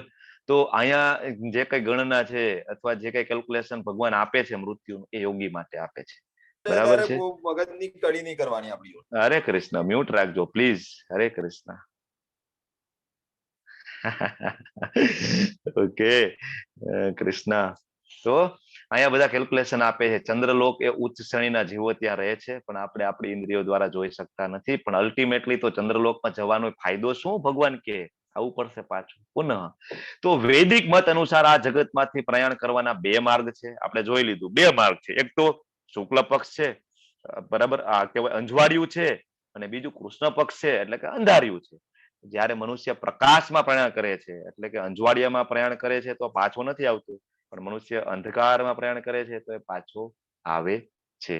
આના બે અર્થ થાય. પ્રકાશમાં પ્રયાણ કરે છે મતલબ કે જે જ્ઞાન, જેની પાસે કૃષ્ણનું જ્ઞાન છે, ભગવદ્ ગીતાનું જ્ઞાન છે અને પછી પ્રયાણ કરે છે તો પાછો નથી આવતો. અને અંધકારમાં પ્રયાણ કરે છે કે અજ્ઞાન છે, ભગવાન પ્રત્યે શ્રદ્ધા નથી, ભગવાન પ્રત્યે એને કોઈ ભાવ નથી, અથવા તો નાસ્તિક છે, તો એની ગતિ કેવી થાય છે?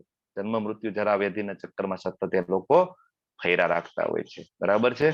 તો અહીંયા જે વાત થઈ છે, બરાબર છે, એ સકામ શ્રમિકો, તર્ક વિતર્કો જે કઈ કરતા હોય, બરાબર, એ લોકો અહીંયા સતત ફેરા રાખે. પ્રભુપાદ એવું ભાવાર્થમાં લખે છે.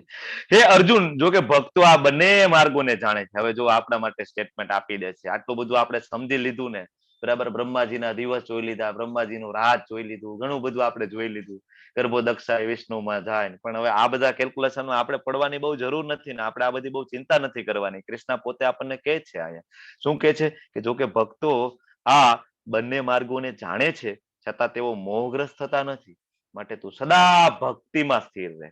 જોયું ને, ભગવાન આપણને કહે છે કે સદા ભક્તિમાં યોગયુક્તો ભવાર્જુન, કે સતત તમે ભક્તિમાં સ્થિર રહો.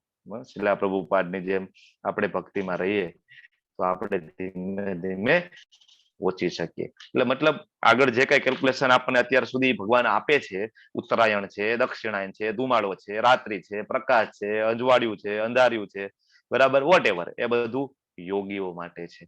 કારણ કે એમાં બધાનો પોતાનો કંઈક ને કંઈક સ્વાર્થ છે. મુક્તિ હોય અથવા સિદ્ધિ હોય, બરાબર, તો એને આ બધા કેલ્ક્યુલેશન કરવા પડશે. ખૂબ મોટા યોગી થઈ જાય તો એને આ બધા કેલ્ક્યુલેશનને ધ્યાનમાં રાખવા પડશે કે ભાઈ આ સમયે ભલે મેં યોગી હું બની ગયો છું, પણ હવે કૃષ્ણ મને કહે છે કે હું કેવાય બહુ મોટો સિદ્ધિ હોય ને તો પણ મારે મારા મૃત્યુનો સમય મારે કેલ્ક્યુલેશન આ મુજબનું કરવું પડશે, તો કદાચ મને ધામની પ્રાપ્તિ થાય, કદાચ, બરાબર, અથવા તો બ્રહ્મ જ્યોતિમાં મારી ગતિ થાય, બરાબર છે.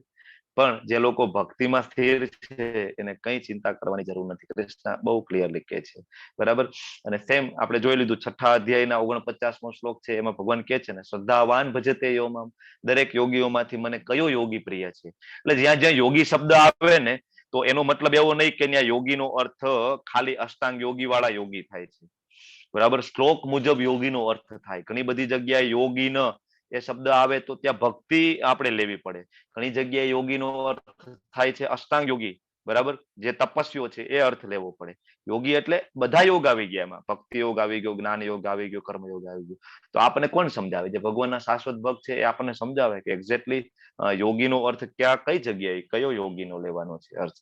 તો યોગીઓ જે તપસ્વીઓ છે અથવા જે જ્ઞાન યોગમાં આગળ વધતા હોય છે, તો આમાં જો સામે લખેલી છે કે એની ગતિ પ્રકાશમાં થાય તો બ્રહ્મ જ્યોતિને પ્રાપ્ત કરે. પછી આપણે જોયું કર્મકાંડીઓ, બરાબર, સકામ કર્મ કરે, બહુ માનતા હોય વેદોની અંદર કેવા વર્ણવેલા યજ્ઞો, હવનો, અનુષ્ઠાનો, તપ, વ્રતની અંદર, તો એની ગતિ એવી થાય કે કદાચ સ્વર્ગીય ગ્રહોને પ્રાપ્ત કરે, ચંદ્રલોકમાં જાય, સ્વર્ગલોકની અંદર જાય. પણ અલ્ટિમેટલી તો ભગવાન કહે છે કે પાછું આવવું પડશે. અને ત્રીજી જે ગતિ છે એ નીચેની ગતિ એ આપણી છે કે ભક્ત છે એ ગમે ત્યારે એની ગતિ થાય તો પણ એની ગતિ છે એ કૃષ્ણ લોકમાં થાય છે. એટલે અર્જુનને ભગવાન કહે છે કે મેં તને વિવિધ માર્ગો વિશે મેં તને કીધું, હવે આ સાંભળીને તું ચિંતા નહીં કરતો અર્જુન, તું ટેન્શન નહીં લેતો, તારે ચિંતા કરવાની જરૂર નથી. કૃષ્ણ કહે છે કે હું તારું ધ્યાન રાખીશ, તું ચિંતા નહીં કરે, તું ભક્તિમાં સ્થિર રહે. શું કે છે અહીંયા કે માટે તું સદા ભક્તિમાં સ્થિર રહે. કારણ કે આપણને આજ 8મા ચેપ્ટરના 14મા શ્લોકમાં ભગવાને કહી દીધું અનન્ય ચેતા. જો આપણી ચેતનામાં અનન્ય પ્રણે કૃષ્ણ હશે, અનન્ય ચેતા સતતમ યો મામ સ્મરતી નિત્યસ, કે જે નિત્યપણે ભગવાન કૃષ્ણનું સ્મરણ કરતા હશે, સતત એની ભક્તિ ભગવાન પ્રત્યે કેવી હશે? અવ્યાભિચારીણી અનન્ય ભક્તિ હશે. તો ભગવાન કહે છે કે તસ્યાહમ સુલભ, એના માટે હું કેવો છું? સુલભ છું. સુલભ એટલે સરળતાથી પ્રાપ્ત થાય એવો છું. કોઈ ગુફામાં જઈને તપ કરવાની જરૂર નથી ભગવાન કહે છે, બરાબર. પણ છતાં ભગવદ્ ગીતા અથવા વેદો વાંચીને કોઈને અષ્ટાંગ યોગ કરવાની બહુ ઈચ્છા થાય તો ભગવાન કહે છે વાંધો નહીં, એના માટે પણ હું કહું છું કે એ લોકોને કઈ રીતના ગતિ થાય છે, બરાબર. એટલે આપણે એ બધું વસ્તુમાં પડવાનું નથી, બરાબર છે. આપણે તો અનન્ય ચેતા સતતમ યો મામ. તો ભગવાન કહે છે તસ્યાહમ સુલભ પાર્થ નિત્યયુક્ત યોગીન, બરાબર છે. એટલે આ જે શ્લોક છે, બરાબર, એમાં યોગીન શબ્દ આવે છે, હમણાં મેં કીધું એ પ્રમાણે, બરાબર. તો ત્યાં યોગ યુક્ત શબ્દનો જે અર્થ છે એ યોગમાં આ જે આપણે શ્લોક જોયો ને, જો યોગ યુક્ત ભવાર્જુન 8.27, બરાબર, કે જે યોગની અંદર જે સિદ્ધ છે, બરાબર. તો એટલે યોગમાં સ્થિત છે એટલે ભક્તિ યોગની વાત થાય છે કે જે કૃષ્ણ માટે બધું કામ કરે છે. હમણાં મેં વાત કરી ને કે યોગનો અર્થ બધે સેમ નથી થતો, તો અહીંયા જે કૃષ્ણ માટે જે કામ કરે છે તો ભગવાન એને કહે છે તારે ચિંતા નથી કરવાની. બાકી તમે જુઓ કે અહીંયા યોગનો અર્થ આપણે ભક્તિ ના લઈએ અને યોગી લઈએ તો યોગીઓ માટે તો ભગવાને આગળ કહેવાય અલગ અલગ રસ્તાઓ આપી દીધા. તો બરાબર, તો ફરીથી અહીંયા શું કામ કે એ લોકો બંને માર્ગને જાણે છે પણ એ મોહગ્રસ્ત નથી થતા, બરાબર. ભગવાન એને ક્લિયર લખી છે કે આ રસ્તે જાશો તો આમ થશે. હવે જો મોહગ્રસ્ત ના થતા હોય તો એવા અલગ અલગ રસ્તા ભગવાન એને બતાવવા ના પડવા જોઈએ. એટલે ત્યાં યોગીનો અર્થ યોગી થાય છે અને અહીંયા યોગીનો અર્થ ભક્તો થાય છે, જે કૃષ્ણની સેવામાં લાગેલા છે ને એ ભક્તો, બરાબર. હવે આ લાસ્ટ શ્લોક છે આ ચેપ્ટરનો, બરાબર. અને આ શ્લોક ની અંદર બધું આવી જાય છે, બરાબર છે. ઘણા બધાને એમ થાય કે હું આ કરું, હું દાન કરું, હું પુણ્ય કરું, હું તપ કરું, બરાબર, હું ખૂબ વેદાધ્યયન કરું, બરાબર. તો ભગવાન 8.28મો શ્લોક તમે વાંચો તો શું કે છે? વેદેશુ યજ્ઞેશુ તપસ્સુ ચેવ દાનેશુ યત પુણ્ય ફલમ પ્રદિષ્ટમ અત્યેતત્ સર્વમ ઇદમ વિદિત્વા યોગી પરમ સ્થાનમ ઉપેતિ ચા અધ્યમ, બરાબર. કે જે મનુષ્ય ભક્તિમય સેવાના માર્ગનો સ્વીકાર કરે છે, બરાબર. અહીંયા પણ યોગીનો અર્થ થાય છે ભક્તિ, બરાબર. કે ભક્તિમય સેવાના માર્ગનો જે સ્વીકાર કરે છે ને તે વેદાધ્યયન, તપ, યજ્ઞ, દાન આ બધું કરવાથી અથવા તો સકામ કર્મ, મોટા મોટા હવન યજ્ઞ, બરાબર, મોટા મોટા વ્રત અનુષ્ઠાનો કરવાથી જે કઈ ફળ પ્રાપ્ત થાય છે તો ભગવાન કે ફળથી એ વંચિત નથી રહેતા, એને ફળ મળે છે. મતલબ ભગવાન કે છે આ બધી સાઈડ પ્રોડક્ટ છે, બરાબર. તમે ખાલી કેવળ ભક્તિ કરવાથી ભગવાન કહે છે કે આ બધા ફળો મળે છે. અંતે મારા સર્વોપરી સનાતન ધામને પણ પામે છે, ફળ પણ મળે છે અને ધામ પણ પ્રાપ્ત થાય છે. ભગવાન કહે છે કે આ બધું સાઈડ પ્રોડક્ટ છે, તમે આની ચિંતા નહીં કરો. તપ, યજ્ઞ, દાન, વેદાધ્યયન આની ચિંતા નહીં કરો, સકામ કર્મ આની ચિંતા નહીં કરો. ભગવાન કે બધું આપી દઈશ, બરાબર. હવે તમે વિચાર કરો કે પ્રભુપાદ છે, બરાબર. એને એક શિષ્ય એમ પૂછે છે કે પ્રભુપાદ હું ખૂબ ભક્તિ કરું છું, તમે કીધું એ પ્રમાણે 16 માળા કરું છું, બરાબર, મંગળા આરતી કરું છું અને 4 નિયમ પાલન કરું છું. તો અર્જુનનો જે પ્રશ્ન હતો એવો જ કે એવો પ્રશ્ન એના શિષ્ય પૂછે છે કે ભાઈ તો મારી ગતિ થાશે, મને ભગવાનના ધામમાં એન્ટ્રી મળશે? તો પ્રભુપાદ કહે છે કે ભાઈ મેં તને શું કીધું, બરાબર. તો ઓલો રિપીટ કરે છે કે ભાઈ 16 માળા, 4 નિયમ, મંગળા આરતી, કીર્તન અને ભગવાનનું કીર્તન કરવું, જપ કરવું. તો બસ પ્રભુપાદ કે હું તને એ જ કહું છું તારે આટલું કરવાનું છે. બોલો ફરીથી પૂછે છે કે એ તો બધું હું કરું છું પણ તો મારી ગતિ શું થશે? પછી પ્રભુપાદ કહે છે, બરાબર, કે તારે ચિંતા કરવાની જરૂર નથી, એ તારી ચિંતાનો વિષય જ નથી, એ મારી રિસ્પોન્સિબિલિટી છે. ભગવાનના શાશ્વત ભક્તો હોય ને એ આવી ગેરંટી લઈ શકે, બરાબર. એ મારી રિસ્પોન્સિબિલિટી છે કે અંતકાલે કૃષ્ણને હું તારા સ્મરણમાં હું લાવીશ. આનું એક એક્ઝામ્પલ આઈ થિંક આપણે વાત થયું હોય અથવા લેવલ 1માં મેં વાત કરેલી, અહીંયા મને બહુ યાદ નથી, તમે મને કહેજો હમણાં, કે એક આપણા જ સાધુ, મતલબ આપણા એક સંન્યાસી છે, એમના મમ્મી અંતકાલે કૃષ્ણ સ્મરણમાં આવે છે પ્રભુપાદની કૃપાથી. રિયલ ઘટના છે. આ ઘટના ના અમે ચર્ચા કરેલી હોય તો આપણે હમણાં ચેપ્ટરના અંતે કરીશું. તમને પૂછી લઉં પછી. અત્યારે આપણે આગળ વધીએ અહીંયા. તો ભગવાન કેવા પ્રભુપાદ કે છે કે એ ગેરંટી મારી છે કે એ હું લઈ આવીશ. બરાબર. તમે તમારી જિંદગી લગાડી દો કૃષ્ણને સ્મરણ કરવામાં, એમને યાદ કરવામાં, એનું કીર્તન કરવામાં, તો મારી ગેરંટી છે કે હું તમારા સ્મરણમાં કૃષ્ણ લઈ આવીશ. ગુરુની અંદર ખૂબ શક્તિ હોય છે, ખૂબ શક્તિ હોય છે. તો આ શિલા પ્રભુપાદનું આપણને પ્રોમિસ છે કે ભગવાનને આવવું પડે. બરાબર. હવે બાકી બધા જે છે, જે લોકો જ્ઞાન યોગની અંદર છે, જે લોકો અષ્ટાંગ યોગમાં છે, જે લોકો કહેવાય ને હઠ યોગમાં છે, તો એ બધા વિચારવું પડે કે મારું ક્યારે મૃત્યુ થશે, શુક્લ પક્ષ હશે કે નહીં, કૃષ્ણ પક્ષ હશે કે નહીં, રાત હશે, દિવસ હશે, સારો સમય, ખરાબ સમય શું હશે, ક્યારે મારું મૃત્યુ થાય તો મને ગતિ પ્રાપ્ત થાય. યસ, વાત કરેલ છે. ઓકે, થેન્ક યુ માતાજી. તો બટ ભગવાનના ભક્તો માટે આ બધું વિચારવાની જરૂર નથી. એક નાનું ઉદાહરણ આપું. વાંદરાનું બચ્ચું હોય ને એ સતત વાંદરાને ચોટેલું હોય, સતત વાંદરાને ચોટીને રહે. જેટલા ઠેકડા મારે ને તો વાંદરાને ચોટીને રહે. બરાબર. પણ બિલાડીનું બચ્ચું હોય ને, બિલાડીનું બચ્ચું એમને રખડતું હોય. બિલાડી આવીને મોઢામાં પકડીને એને અહીંયા મૂકે ને ત્યાં મૂકે ને અહીંયા મૂકે ને ત્યાં મૂકે. તો આપણે બધા બિલાડીના બચ્ચા છીએ. આપણે ચિંતા કરવાની જરૂર નથી, આપણે ચોટીને રહેવાની જરૂર નથી, આપણે વિચારવું નથી કે આપણું મૃત્યુ કયા સમયે થશે, કયો કાળ હશે.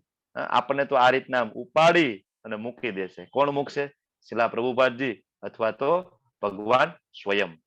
ભક્તની કૃપા છે. ભક્ત છે ને એક કહેવાય કે ખૂબ જ દયાળુ હોય. કૃષ્ણ તો ખૂબ સ્ટ્રિક્ટ છે. કૃષ્ણ તો 18મા ચેપ્ટરમાં કહી દે છે સર્વ ધર્માન પરિત્યાજ્ય મામેકમ શરણમ વ્રજ. બરાબર છે. બધું છોડો ને મારા શરણોમાં આવો ને તો હું તમારા પાપોને નાશ કરું. કૃષ્ણ સ્ટ્રિક્ટ છે, પણ જયારે કૃષ્ણના ભક્તો છે ખૂબ દયાળુ છે, ખૂબ કૃપાળુ હોય છે. જયારે ચૈતન્ય મહાપ્રભુ આવે છે કોઈ કન્ડિશન નથી મૂકતા. બરાબર. 550 વર્ષ પહેલા શાસ્ત્રોમાં બહુ બધા રેફરન્સ છે. ચૈતન્ય મહાપ્રભુ એ સાક્ષાત શ્રી કૃષ્ણ છે.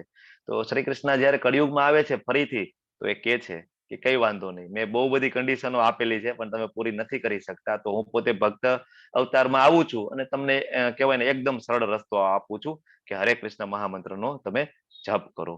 બરાબર. તો આપણે બધા બિલાડીના બચ્ચા છીએ કે આપણે ચિંતા કરવાની જરૂર નથી. પણ આપણી બધાની ચેતના એટલી નીચી કોટીની થઈ ગઈ છે ને કે આપણને ગુરુ પ્રત્યે ભાવ જ નથી, આપણે ગુરુ પ્રત્યે વિશ્વાસ જ નથી. આપણે તો ડાયરેક્ટ ભગવાનમાં વિશ્વાસ રાખવો છે. બરાબર. તો ભગવદ્ ગીતા નહીં સમજી શકાય, ગુરુની કૃપા વગર ભગવદ્ ગીતા નહીં સમજી શકાય. હું તમને બધાને પૂછું કે તમે બધાએ ભગવદ્ ગીતા વાંચેલી હશે, પણ એક શ્લોકમાં હું અથવા મારા દ્વારા પ્રભુપાદજી તમને જે સમજાવે છે આવું તમે ક્યારે સમજેલા હોય તો મને કયો કે તમે ભગવદ્ ગીતા યથારૂપ સિવાયની ભગવદ્ ગીતા વાંચેલી હતી અને એ ભગવદ્ ગીતામાંથી અમે આજ સમજેલા છીએ. તમે મને કહેજો. કોઈ પણ એક વ્યક્તિ એમ કહેજો કે હા આ બીજી ભગવદ્ ગીતામાં પણ આ સેમ છે. તમને નહીં મળે. ભગવાનના શાશ્વત ભક્તો છે ને એની આપણા ઉપર ખૂબ કૃપા હોય તો જ આપણે સમજી શકીએ. બરાબર. આપણે બિલ્વ મંગલ ઠાકુરની ઘટના લેવલ 1 માં જોઈએ છીએ. ગુરુનું શું મહિમા છે ને એટલા માટે હું થોડુંક હજી આગળ લઉં છું. બરાબર. હજી આપણી પાસે 5 મિનિટ આમ પણ છે. તો બિલ્વ મંગલ ઠાકુર, બરાબર, કહેવાય કે એને ખૂબ મોહ થાય છે. શેમાં? વેશ્યામાં, ગણિકામાં. બરાબર. આપણે ઘટના લેવલ 1 માં જોઈ હતી. પિતાજીનું શ્રાદ્ધ હોય છે છતાં એ બધું છોડી છાડીને બરાબર ખૂબ મહા મહેનતે વેશ્યા પાસે પહોંચે છે. પછી ગણિકાના શરીરની અંદર ગુરુ આવે છે પૂર્વજન્મના. બરાબર. અને એને કહે છે કે આટલી આસક્તિ તું મારા શરીરમાં રાખે છો, ગણિકાના શરીર, આના કરતા આટલી આસક્તિ કૃષ્ણમાં રાખી હોત ને તો તને ક્યારની ધામમાં એન્ટ્રી મળી ગઈ હોત. તું ખોટો હેરાન થાય છે. એટલે આ ઘટના ઉપરથી એ પણ આપણને ખ્યાલ આવે કે ગુરુ છે ને એ આપણે જ્યાં સુધી કૃષ્ણના ધામમાં ના જઈએ ને ત્યાં સુધી ગુરુ આપણને છોડતા નથી. કદાચ ગુરુ આપણા, બરાબર, ગુરુ મહારાજ આપણા ધરાતલ ઉપર ના હોય ને તો પણ ચિંતા કરવાની જરૂર નથી. આના પણ એક્ઝામ્પલ છે કે ગુરુ ધરાતલ ઉપરથી જતા રહ્યા પછી પણ એના ભક્તોના ચેતનામાં આવીને યોગ્ય રસ્તે મોકલેલા હોય ને એના અત્યારના એક્ઝામ્પલ છે, હમણાંના જ એક્ઝામ્પલ છે, બહુ બધા છે. બરાબર. તો ગુરુ વગર ભગવાન પ્રાપ્ત કરવા ખૂબ અઘરા છે.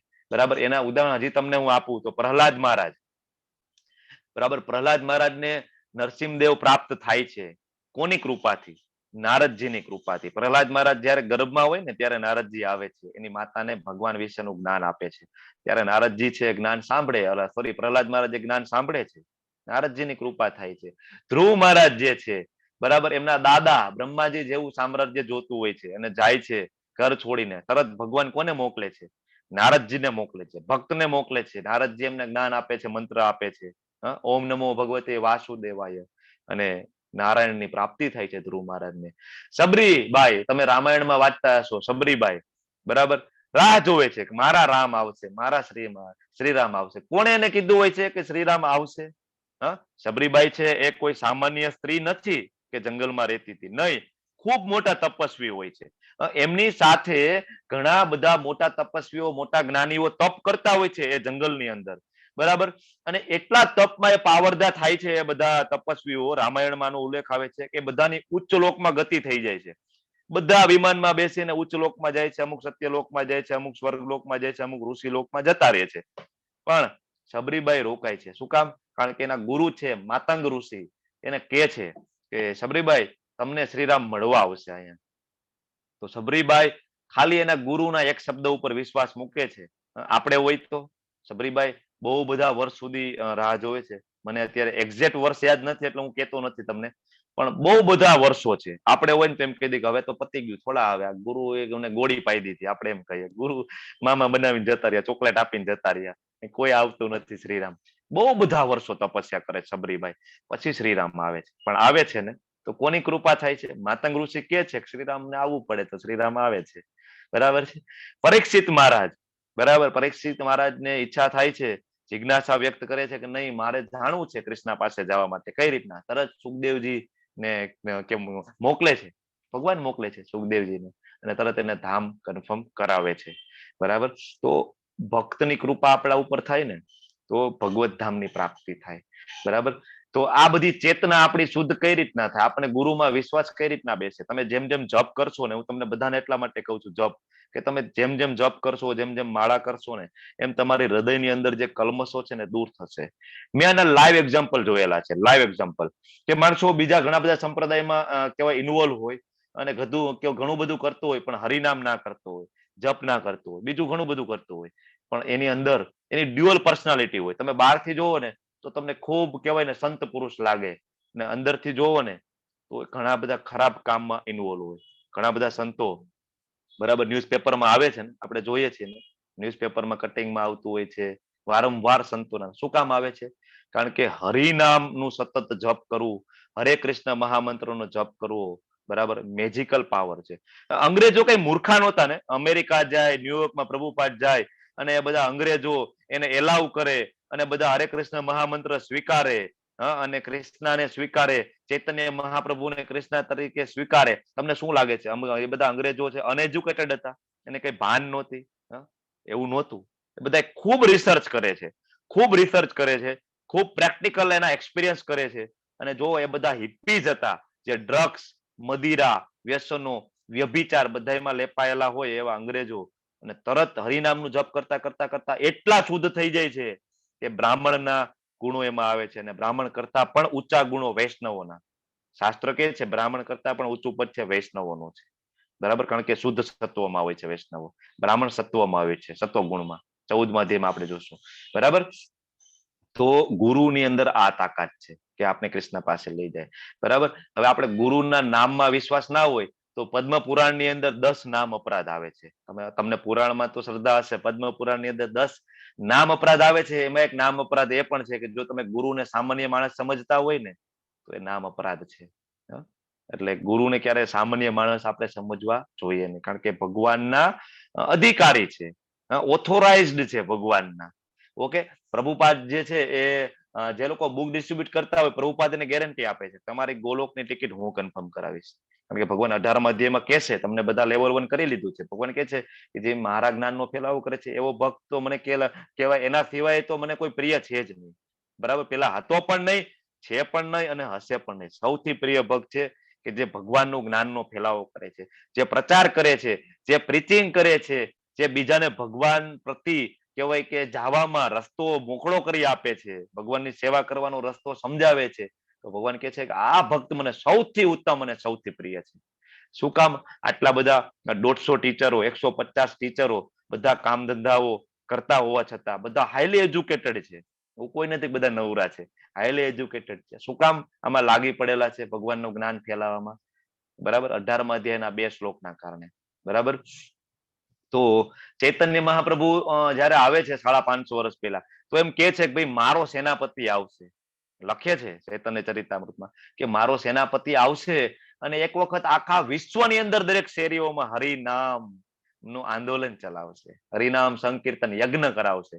તો અત્યારે તમે જુઓ, વિશ્વનો એક પણ દેશ એવો નથી કે જ્યાં ઇસ્કોનના ડિવોટીઝ ના હોય, કે જ્યાં કૃષ્ણના ભક્ત ના હોય. કેવા ભક્તો? ખાલી એવું નહીં કે તિલક કરી લીધું એટલે વાત પૂરી થઈ ગઈ. એવા ભક્તો કે જે ધોતી પહેરે છે, જે નિર્વ્યસની છે, જે ભગવાનને ભગવદ્ ગીતામાં આપેલા ઉપદેશોને ફોલો કરે છે, 100% ભગવદ્ ગીતાને પ્રેક્ટિકલી એપ્લાય કરે છે, ભોગ ધરાવે છે, કૃષ્ણની અનન્ય ભક્તિ કરે છે. આવા ભક્તો બીજા ઘણા બધા છે. અનન્ય ભક્તિ જોવા ના પડે, બધામાં શ્રદ્ધા હોય. જ્યાં જાય ન્યાયની શ્રદ્ધા હોય, રોકડા જ્યાં મળે ન્યાયની શ્રદ્ધા હોય છે. બરાબર છે. તો હજી એક ઘટના મને યાદ આવે છે પ્રભુપાદની, કે પ્રભુપાદજી આવે છે ફોરેન થી ઇન્ડિયામાં, તો એમની સાથે જયા પતાકા સ્વામીજી મહારાજ હોય છે, જે આપણા નામાનિષ્ઠાદાસ જે પ્રભુજી છે એમના ગુરુ મહારાજ જયા પતાકા સ્વામીજી મહારાજ, ફોરેનર્સ. તો અહીંયા આવે છે, તો પ્રભુપાદ એમને લઈને એમ્બેસીમાં જાય છે. બરાબર, પરમેનન્ટ વિઝા આપો ઇન્ડિયાના જયા પતાકા સ્વામીજી મહારાજને. બધા હસે છે કે બધા માણસો અમેરિકાના પરમેનન્ટ વિઝા માંગે છે, તમે એમ કહો છો કે આને ઇન્ડિયાના પરમેનન્ટ વિઝા આપો. બરાબર છે. તો પ્રભુપાદ ત્યારે કે છે કે આ કોઈ સામાન્ય વ્યક્તિ નથી, આ મારો જે શિષ્ય છે ને એ ચૈતન્ય મહાપ્રભુનો શાશ્વત પાર્ષદ છે, અને ડાયરેક્ટ ગોલોકમાંથી એને મોકલેલા છે ભગવાને.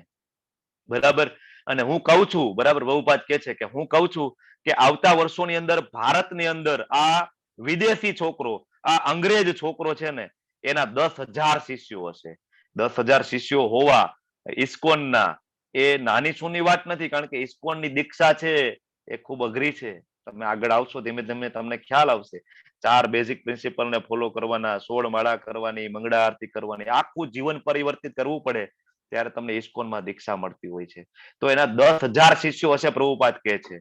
બરાબર. અને આ અંગ્રેજ છોકરો છે બંગાળી અને હિન્દી ભાષામાં ભારતવાસીઓને ભાગવતમ સમજાવશે, ભગવદ્ ગીતા સમજાવશે. બરાબર. તો ત્યારે એક માયાવાદી છે એ સાંભળે છે, જેને ભગવાનમાં બહુ વિશ્વાસ નથી, પ્રભુપાદમાં વિશ્વાસ નથી, આ સાંભળતો હોય છે. અને બે વચ્ચે ડિબેટ થાય છે.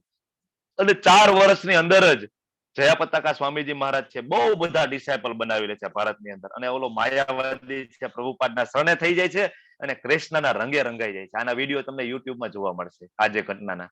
બરાબર. બરાબર. જયા પતાકા સ્વામીજી મહારાજના અત્યારે 12,000 કરતા લગભગ વધારે ડિસાઇપલ, આના કરતા વધારે તો મને બહુ ચોક્કસ આંકડો ખબર નથી, પણ 10,000 કરતા વધારે ડિસાઇપલ છે ગુરુ મહારાજના. અને અત્યારે પણ એની જે કન્ડિશન છે એ કન્ડિશનની અંદર કોઈ માણસ ટકી ના શકે એવી એની સ્વાસ્થ્ય એવું અત્યારે છે, છતાં પણ આખા કહેવાય ભારતમાં, આખા પૃથ્વીમાં ભ્રમણ કરી અને કૃષ્ણની ભક્તિનું જ્ઞાન ફેલાવે છે. તો વેદાધ્યયન, તો વેદાધ્યયન જે પહેલો શબ્દ છે, ગુરુના માર્ગદર્શન હેઠળ વેદાધ્યયન કરવું પડે, આશ્રમમાં જવું પડે, વ્રત કરવા પડે, તપ કરવું પડે, બ્રહ્મચારી રહેવું પડે. હવે અત્યારે તો એ શક્ય જ નથી. બરાબર. તો બ્રહ્મચારી રહેવું પડે, સેવકની જેમ સેવા કરવી પડે, ભિક્ષા માંગવા જવી પડે. ગુરુ એમ કે જમી લો તો જ જમવાનું થાય, નહીતર જમવાનું પણ નહીં. જો ગુરુ ભૂલી જાય ને કદાચ તો તમે જમી પણ ના શકો, આટલી સેવા કરવી પડે. વેદાધ્યયન એટલું અઘરું છે, ચારિત્રવાન માણસે બનાવે છે. અત્યારે જે કોઈ ઘરે કહેવાય કે 2-4 ચોપડીઓ વાંચી લે એને વેદાધ્યયન ન કહેવાય. બરાબર. તર્કબાજો અને કહેવાય, આ કહેવાય કે મનોરંજનની વસ્તુ નથી કે હું કહેવાય 4 વેદો વસાવી લઉં, ભાગવતમ વસાવી લઉં અને ઘરે બેઠા વાંચી લઉં. એવી વસ્તુ નથી વેદાધ્યયન. એના માટે બ્રહ્મચર્ય જો એ ઘણું બધું કરવું પડે, પણ ગુરુની કૃપા થાય ને તો એ બધું શક્ય બની શકે. પછી બ્રહ્મચર્ય શ્રમ એનો પૂરો થાય, પછી ગુરુની આજ્ઞાથી ગૃહસ્થ જીવનમાં પ્રવેશ કરે, ખૂબ યજ્ઞો કરે, પછી વાનપ્રસ્થમાં પ્રવેશ કરે. તમને બધાને ખબર છે એટલે ડિટેલમાં નથી જતો. અને પછી સંન્યાસ આશ્રમમાં જાય અને પછી વૈકુંઠ મળે, સ્વર્ગ મળે, બ્રહ્મજ્યોતિ મળે, કૃષ્ણ લોક મળે, બરાબર, કાંઈ પણ મળે. પણ ભગવાન એમ કે છે કે અહીંયા તો કોમ્બો પેક છે, કોમ્બો પેક. કઈ કરવાની જરૂર નથી, મારી ભક્તિ કરો. બરાબર. ઈદમ, બરાબર, અહીંયા જે શબ્દ છે ઈદમ વિદિત્વા, બરાબર, ઈદમ વિદિત્વા યોગીમ, તો એટલે સારી રીતે જાણી લેવું. ઈદમ વિદિત્વા એટલે સારી રીતે જાણવું. તો ભગવાન કહે છે કોની પાસે જાણવું? જે લોકો તર્ક વિતર્કો જે કરતા હોય ને, જે કૃષ્ણના ભક્ત નથી ને, એની પાસેથી ભગવદ્ ગીતા નહીં શીખવાની. અહીંયા ભગવાન આપણને એમ કહે છે કે જે ભક્તના સંગમાં રહીને ભગવદ્ ગીતા શીખવી, અને જો તમને આવો મોકો મળતો હોય ને તો તમે લોકો ભાગ્યશાળી છો. શાસ્ત્ર આવું કહે છે કે ભગવાનના ભક્તો પાસેથી ભગવદ્ ગીતા શીખવા મળે બરાબર. તો એ ભાગ્યશાળી છે, કારણ કે જેને ભગવદ્ ગીતા જીવનમાં ઉતારેલી છે ને એની પાસેથી ભગવદ્ ગીતા શીખવાની છે.